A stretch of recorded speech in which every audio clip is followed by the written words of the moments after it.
بعض لوگ جو ہے نا، وہ جو شوقین مزاج قسم کے لوگ ہوتے ہیں نا مناظروں کے، وہ مشورے دے رہے ہیں کہ اب علی بھائی چونکہ آن لائن آتے ہیں تو مولویوں سے مناظرے شروع کرتے ہیں آن لائن۔ میرے بھائی، علماء کیا اس قابل ہے کہ آپ ان کے ساتھ آن لائن مناظرے کر سکیں؟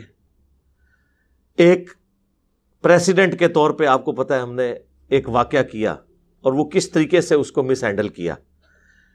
اگر میں اوپنلی لوگوں سے کہوں کہ آ جاؤ تو ادھر تو آ کے یہ ڈیرا ڈال لیں گے سارے۔ اس کو بھی جو میں نے بلایا تو شرائط کے ساتھ بلایا، وہ ساری شرائط کو وائلیٹ کر کے پہنچ گیا۔ اس لیے نہیں کہ وہ ڈیفینڈ کر سکتے اپنے بزرگوں کو، نہیں، سوشل میڈیا پہ فیم حاصل کرنے کے لیے۔ اور اگر آپ سمجھتے ہیں کہ ہو سکتا ہے تو میرے بھائی ایک مناظرہ تو دنیا کا ہر انسان کر سکتا ہے کہ ہمارا کلمہ ہے لا الہ الا اللہ محمد رسول اللہ، ہے نا؟ یہ ایک ریڈی بان بھی مناظرہ اس کلمے پہ کر سکتا ہے، ایک ڈاکٹر بھی، ایک انجینئر بھی، ایک انٹلیکچوئل بھی، ایک ان پڑھ بھی۔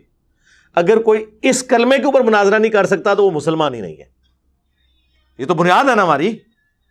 اب کوئی یہ کہ جی میں اس کلمے پہ بھی کسی کے ساتھ بات نہیں کر سکتا، اگر میرے سامنے آ کے کوئی پڑھے گا لا الہ الا اللہ چشتی رسول اللہ نعوذ باللہ، یا میرے سامنے وہ لا الہ الا اللہ اشرف علی تھانوی رسول اللہ کے کلمے کو جس مولوی نے انڈورس کیا اس کا دفاع کرے گا، تو میں اس کو ڈیفینڈ نہیں کر سکتا، تو میں کہوں گا کہ پھر لعنت ہے تیرے ایسے عقیدے کے اوپر، تو اپنے کلمے کا بھی دفاع نہیں کر سکتا، تو کہاں کا مسلمان ہے؟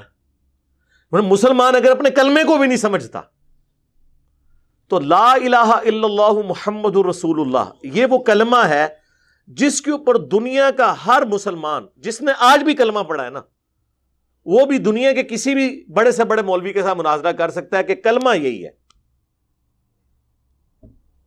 کر سکتا ہے کہ نہیں؟ تو کریں آپ لوگ مولویوں سے مناظرہ، مجھے تو بعد میں کریں، جائیں منوائیں چشتی رسول اللہ کو غلط، منوائیں جا کے اشرف تھانوی رسول، وہ جھوٹ بولتے ہیں، وہ کہتے ہیں نہیں وہ وکھرے جہاں میں تھے اس وقت بولا ہے انہوں نے، دیکھیں بعد میں توبہ بھی کروا لی، وہ جسٹیفائی کرتے ہیں۔ توبہ اس طرح نہیں ہوتی، توبہ یہ ہوتی ہے کہ میں نے کفر کروایا تھا، میرا بھی نکاح ٹوٹ گیا، میری بھی بیعت ٹوٹ گئی، تیری بھی ٹوٹ گئی جو میں نے کلمہ تجھ سے پڑھوایا تھا، لہٰذا سب سے پہلے میں مرید ہوں گا کہیں، پھر تجھے مرید کروں گا۔ ہاں پھر شرعی حکم تو یہ ہے۔ اور جی اشرف تھانوی صاحب نے جی خواب میں پڑھا تھا، دیکھ لیں، وہ پڑھ کے تو دیکھو خواب میں کدھر سے ان کے مرید نے پڑھا ہے۔ وہ کہہ رہا ہے میں بیداری میں بھی پڑھ رہا ہوں، بڑی کوشش کے باوجود میرے اوپر ایسا غلبہ ہے فرشتوں کا، یہ تو یہی سمجھتے ہیں نا کہ میرے زبان سے اشرف علی تھانوی رسول اللہ اور اللہم صلی علی و نبینا اشرف علی نکل رہا ہے، نعوذ باللہ۔ چلو وہ کہتے ہیں کہ جی یہ وہ کہہ رہا ہے نا مجھے اختیار نہیں ہے، بھئی ہم اس بندے کو تو کچھ کہہ ہی نہیں رہے، ہم بابی کو نہیں بابے کو کہہ رہے ہیں کہ جس بابے کو اس نے خط لکھا وہ تو اسے کہتا کہ تیرے اوپر شیطان چڑھا ہوا ہے توبہ کر، اس نے آگے سے اسے اور اللہ شیری دی کہ اس واقعے میں تیرے لیے تسلی ہے، خواب نہیں سر، اشرف تھانوی کو بھی پتا تھا یہ واقعہ ہے، خواب نہیں ہے، خواب کے بعد بیداری میں بھی ہے، اس واقعے میں تیرے لیے تسلی تھی کہ تو جو میری طرف رجوع لائے ہوئے ہے، یعنی میں تیرا پیر اشرف علی تھانوی، میں متبع سنت ہوں، چونکہ میں رسول اللہ کی سنت میں ہوں، اس لیے تو خواب میں بھی اور بیداری میں میرا کلمہ پڑھ رہا ہے میرے نام کا۔ تو کیا حضرت ابوبکر عمر عثمان و علی رضی اللہ عنہم اجمعین اپنا مرید کرواتے ہوئے اپنے ناموں کا کلمہ پڑھواتے تھے کسی کو؟ جب وہ بیعت خلافت لیتے تھے، یہ پیری مریدی کی بیعت تو خیر جعلی ہے، جو اصل والی بیعت تھی خلافت کی، چیک کرنے کے لیے پڑھواتے تھے۔ تو ہم یہ کہتے ہیں جسے مناظروں کا شوق ہے نا، یہ بنیادی مناظرہ کلمے کے اوپر جا کے آپ یہ دو بڑی جماعتیں جو ہیں، کروڑوں لوگ ہیں جن کے فالوور ہیں انڈیا پاکستان میں، آپ سمجھ لیں یہ گمراہی کے پیشوا جو دو فرقے ہیں، دونوں کا ایک ایک ہم نے آپ کو کلمے کے حوالے سے پیش کر دیا، جائیں دنیا کسی عالم کو یہ منوا کے بتائیں اور ویڈیو میں آ کے وہ کہے۔ تو ان لوگوں سے آپ دقیق مسائل کے اوپر کہاں سے بات کر سکتے ہیں؟ تو الٹیمیٹلی اس کا سلوشن یہی ہے کہ آپ اپنے دلائل ویڈیو میں ریکارڈ کروائیں، جسے شوق ہے وہ ویڈیو میں اس کا جواب دے، اور اللہ کا شکر ہے جو جو ویڈیو میں جواب دے رہا ہے، اول تو دے ہی کوئی نہیں رہا، وہ ذلیل ہی ہو رہا ہے۔ 50 منٹ 1.5 گھنٹے کی ویڈیو میرے خلاف ریکارڈ کرائیں گے، لیکن جو میں نے بات 2 یا 3 لائنیں ہائی لائٹ کی ہوتی ہیں اس کا جواب وہ دیتے ہی نہیں ہے۔ انہیں پتہ ہے کہ اس نے چونکہ ہمارے ساتھ بیٹھنا نہیں ہے لہٰذا ہم یہ پوائنٹ اٹھا لیں کہ تمہارے ساتھ بیٹھ کے بات کر. یا چھوڑ دو اپنی عوام کو کرو سیٹسفائی. باقی اب جب سے یہ لائف سٹوریز شروع ہوئی ہیں آپ کو اندازہ ہو گیا کہ لوگ اتنی تیزی سے تبدیل ہو رہے ہیں, تو ہمیں کیا ضرورت ہے کسی کے ساتھ بیٹھنے کی. ٹھیک ہے آپ کی عوام سیٹسفائی نہیں ہو رہی, وہ آپ کو چھوڑ کے جا رہی ہے. ہم تو آپ کے ساتھ ہمدردی کر رہے تھے کہ آپ جواب دیں, آپ جواب نہیں دینا چاہتے تو یہ نہ سمجھیے گا کہ یہ مسئلہ ان اٹینڈڈ ہو جائے گا, پھر سارے آپ کو چھوڑ دیں گے. یہ دیکھیں میں اپنے دشمنوں کے ساتھ بھی کیسی ہمدردی رکھتا ہوں, علمی دشمن, ذاتی نہیں, اللہ اور اس کے رسول کی نسبت کی وجہ سے. نمازیں ان کے پیچھے پڑھتے ہیں ہم, ٹھیک ہے, ان کے ساتھ میں ہمدردی کر رہا ہوں کہ اپنی عوام کو سیٹسفائی کریں. آپ عوام کو بتائیں کہ المحند کا جو یہ عقیدہ ہے کہ ہم بزرگوں کی قبروں اور سینوں سے جائز طریقے سے فیض لینے کے قائل ہیں, یہ عقیدہ جو ہے اس طرح ثابت ہوتا ہے. تو پھر آپ نہیں بتائیں گے, پھر ہم لوگوں کو تو بتائیں گے میاں لوگ کیا کہیں گے, پھر ہم بتائیں گے لوگوں کو. آپ نہیں سے بتا رہے کہ وہ کیسے سینے سے فیض لینا ہے, تو ہم نے بتایا وہ کیسے قاسم نانوتوی صاحب کو رشید احمد گنگوئی صاحب نے اپنے ساتھ لٹا کے ان کے سینے پہ ہاتھ پھیر کے کروٹ ان کی طرف کر کے سینے سے فیض کس طریقے سے وہ ٹرانسفر کیا ہے. پھر ہم بتائیں گے کہ سینے سے کیسے فیض آپ کے بزرگان دین ٹرانسفر کرتے تھے. پھر ہم آپ کو بتائیں گے کہ اشرف تھانوی صاحب جو ہے ارواح ثلاثہ میں لکھ رہے ہیں کہ مرنے کے 6 سال کے بعد قاسم نانوتوی صاحب قبر سے نکل کر دیوبند کے 2 مولویوں کی صلح کروا کے واپس چلے گئے. یہ قبر سے فیض اس طریقے سے آپ لوگ لیتے تھے, خواب نہیں بیداری میں. بریلویوں کا بابا نکلا ہے تو شرک, تو بابا نکلا ہے تو کرامت, حقائق اولیاء. تو دیکھ لیں اس کے سے لوگ پھر چینج ہو رہے ہیں, اللہ کا شکر ہے. اور پچھلے دنوں تو ہم نے اگلی قسط بھی پیش کر دی تھی. وہی مولانا صاحب کہتے ہیں کہ جی ہم نے دیکھا ہے کہ قاسم میاں جو ہے وہ دلہن کی شکل میں ہمارے خواب میں آئے ہیں. اور پھر آگے انہوں نے جو جملے لکھے ہیں نا کہ جو ایک مرد کو عورت سے, عورت کو مرد سے نفع پہنچتا ہے وہ بھی ہوا. اور اس کی انہوں نے تعبیر پھر یہ بیان کی کہ قاسم میاں جو ہیں وہ رشید احمد گنگوئی صاحب کے جو شاگرد ہیں ان کی بعد میں کفالت کریں گے. اس سے یہ رزلٹ نکلا. اللہ نہ کرے کہ اتنے برے طریقے سے کسی کو خواب آ کے اس قسم کے رزلٹ نکلیں. یہ اپنے بچوں کو, اپنے گھر والوں کو, اپنے بزرگان دین کے خواب سنا سکتے ہیں؟ یہ ان لوگوں کی حالت ہے. تو ان لوگوں کے ساتھ کیا بات کرنی میرے بھائی؟ تو ہم صرف دعا ہی کر سکتے ہیں کہ اللہ تعالیٰ ہدایت دے ان کو بھی, ان کی عوام کو بھی, ہمیں بھی, سب کے لیے دعا کرنی چاہیے. اللہم اہدنا الصراط المستقیم صراط الذین انعمت علیہم غیر المغضوب علیہم ولا الضالین آمین. اکثر لوگ کہتے ہیں نا امام کا مقلد ہونا چاہیے, یہ آپ کو جب یہ کہہ رہے ہوتے ہیں, ویسے تو مسئلہ 197 میں نے ان کی طبیعت صاف کی ہے, وہ آپ دیکھ لیں, اماموں کی گستاخی کا الزام. تو آپ ان سے اگلا سوال کیا کریں کہ ٹھیک ہے ہم حنفی بریلوی ہوں یا حنفی دیوبندی ہوں, تو آپ کو کہیں گے نہیں ہمارے میں تو کوئی فرق نہیں ہے, وہ عقیدوں کا فرق ہے, باقی فقہ تو ہماری سیم ہے. اچھا اگر آپ کی فقہ سیم ہے تو حنفی بریلویوں کے نزدیک کوا حرام ہے اور حنفی دیوبندیوں کے نزدیک کوا کھانا جائز نہیں سر, نہ نہ نہ, پرانی بات ہے. فتاوی رشیدیہ میں لکھا ہے ثواب کا کام ہے. تو میرے خیال ہے اب حنفی دیوبندی علماء کی جب آپ دعوت کریں تو انہیں کوا روسٹ کھلایا کریں, کیونکہ وہ اور انہیں بتائیں کہ چونکہ یہاں پہ بریلوی زیادہ ہیں اور وہ اسے حرام سمجھتے ہیں, تو ایسے موقع پہ اس کو کھانا کھلانے والا بھی ثواب اسے بھی ملے گا. ٹھیک ہے, تو وہ ثواب آپ ان کا اس میں سے جو ہے وہ پکا کریں. تو انہیں بتائیں کہ بھئی بحث کرنے کی ضرورت نہیں ہے, بھئی حنفی بریلوی اسے حرام سمجھتے ہیں, حنفی دیوبندی جو ہے وہ حلال سمجھتے ہیں, تو آپ آپس میں مسئلہ حل کریں, ہمیں تو چھوڑ دیں. ہم تو کتاب و سنت کے ماننے والے ہیں, آپ دونوں تو ایک فقہ پہ چل رہے تھے نا, آپ کیوں نہیں متفق کوے کے اوپر؟ وہ اسی لیے متفق نہیں ہے کہ ان کے جو مسائل ہیں وہ ہٹ درمی کے اوپر ہوتے ہیں. میں آپ کو ایک اور مثال دیتا ہوں. بریلوی نبی صلی اللہ علیہ وآلہ وسلم کے مبارک نام پہ انگوٹھے چومتے ہیں,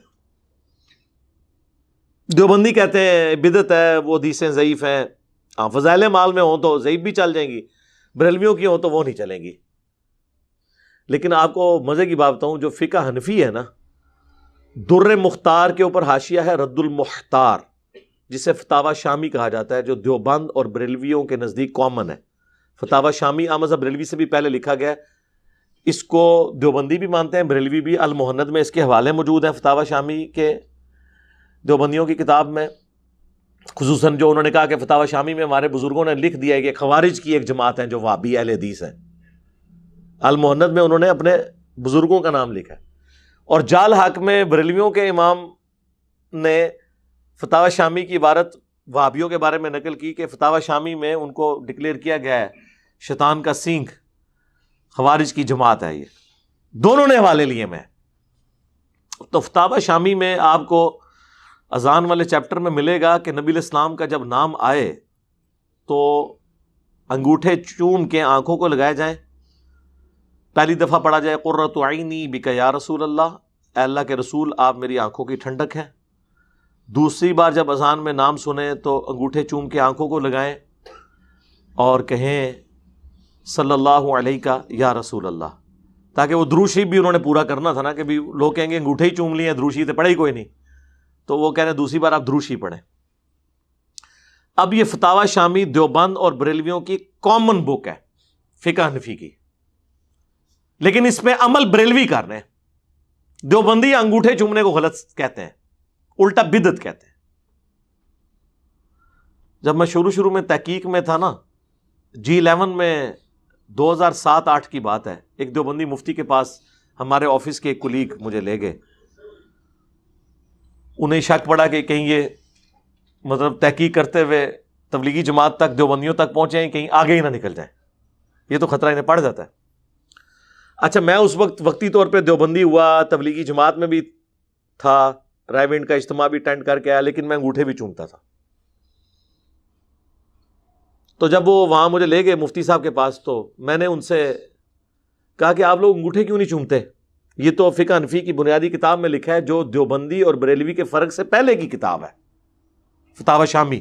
در مختار پہ حاشیہ ہے رد المختار، در مختار پہ اعتراضات کو انہوں نے کیا ہے، اور یہ وہی فتاوی شامی ہے جس میں لکھا ہے کہ اگر آپ کو یہ یقین ہو کہ اپنے خون اور پیشاب سے سورہ فاتحہ کا تعویذ لکھنے سے آپ کو شفا ہو سکتی ہے تو یہ لکھنا جائز ہے۔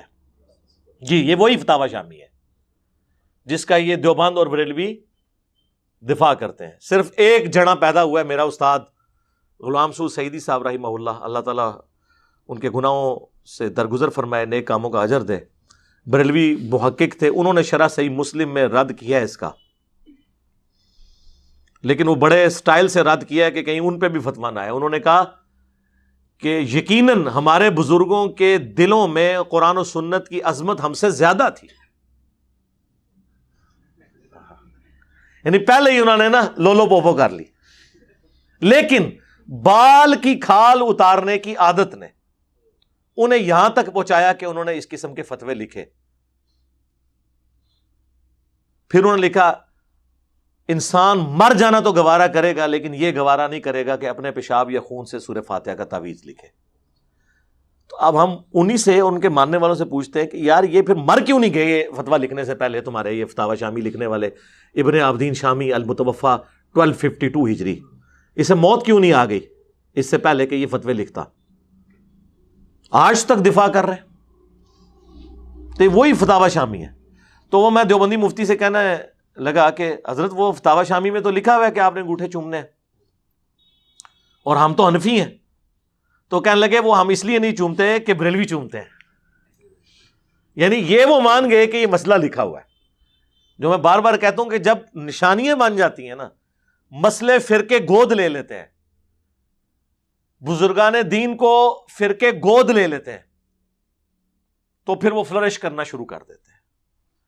جس بزرگ کو کسی اگر فرقے نے گود لیا ہوا ہے نا، اس بزرگ کا آپ دیکھیں گے نام دنیا میں روشن ہوگا۔ اس سے بڑا بزرگ ہوگا اگر فرقے نے گود لیا ہوا تو وہ مشہور نہیں ہوگا۔ لیکن سر یہ پرانے زمانے میں ایسے ہوتا تھا۔ ہم وہ بزرگ ہیں جو آپ کی مرضی کے بغیر آپ کی گود پہ نہیں، کندھے پہ سوار ہو جاتے ہیں، ہمیں لینے کی ضرورت ہی نہیں ہے۔ وہ پرانے بزرگوں کو گود لیتے تھے نا، ورنہ اپنے اپنے زمانے میں بڑے بڑے نوٹوریس لوگ تھے، بعد میں فرقوں نے ان کو گود لیا، اور وہ آج لوگ ان کا بڑا احترام سے نام لیتے ہیں۔ اور جو بیچارے کو باغی مزاج تھے، نہ انہیں حکمران امن کی زندگی گزارنے دیتے ہیں. لوگ کہتے ہیں جی انجینئر صاحب جو باتیں کرتے ہیں, تو پہلے کوئی انجینئر کیوں نہیں 1200 سال میں آیا جس نے یہ باتیں کی ہوں؟ سر آئے ہیں, لیکن اس وقت حکمران آپ لوگ تھے. آج بھی آپ اگر ایک لمحے کے لیے سوچیں کہ پاکستان کی حکومت اگر بریلوی اور دیوبندیوں کے ہاتھ میں ہو تو ہماری اکیڈمی کی اینٹ سے اینٹ نہیں بجا دیں گے یہ. اور اس زمانے میں جب ملوکیت ہو, میڈیا پہ خبر بھی نہ جاتی ہو, پورے خاندان یہ لوگ غائب کر دیتے ہوں,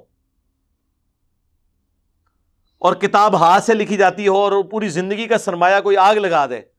اب یوٹیوب کو تو یہ آگ لگانے سے رہے, وہ بزرگ مر گئے جو نگاہ مار کے غائب کرتے تھے. میں مارے نے, ہاں اسے نہیں رکھنا ہوں, مارے میں جے ایک کریڈٹ میں کسی اور نہیں دینا. اس زمانے میں بھی اگر یوٹیوب ہوتی تو آپ کو آج ہزاروں انجینئر ان 1200 سال میں نظر آ رہے ہوتے جو اپنے اپنے زمانے میں آواز بلند کرتے رہے, لیکن ان کی آواز پہنچی نہیں. یہ تو اسلام کی نشت ثانیہ کا آغاز ہو چکا ہے. اور جو حدیث ہے مسند احمد میں مشکات میں موجود ہے, قیامت اس وقت تک قائم نہیں ہوگی جب تک کہ دنیا کے ہر گھر میں میرا پیغام نہ پہنچ جائے اور لوگ چاہتے ہوئے یا نہ چاہتے ہوئے اس دعوت کو قبول نہ کر لیں. صحابہ کرام تو سوچ بھی نہیں سکتے تھے کہ یہ ایسے ہو سکتا ہے, لیکن آج دیکھ لیں ہو گیا. لوگوں کی مرضی کے بغیر ہم ان کے موبائل میں گھسے ہوئے ہیں. یہ لائف سٹوریز میں آپ دیکھ نہیں رہے, 15 سال کے بچے, 18 سال کے بچے, اور وہ کہہ رہے ہیں جی 4 سال سے سن رہے ہیں. اب اگر 18 سال کا بچہ 4 سال سے سن رہا ہے تو 14 سال کی عمر سے سن رہا ہے.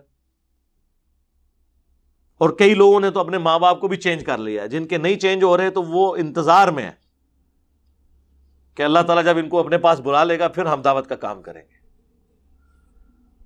کتنا ظلم ہے کہ ایک مسلمان دوسرے مسلمان کے بارے میں سوچ رہا ہے کہ اس کے شر کی وجہ سے میں اللہ کے نبی کی دعوت کا کام نہیں کر سک رہا, اور وہ دوسرا مسلمان اس کا باپ ہے, اس کا بڑا بھائی ہے, اس کی والدہ ہے. ایسے باپ بھائیوں اور ماؤں کو سوچنا چاہیے کہ وہ کس کیٹیگری میں فال کر رہے ہیں. دعوے ان کے سن لیں کہ ہم عاشق رسول ہیں.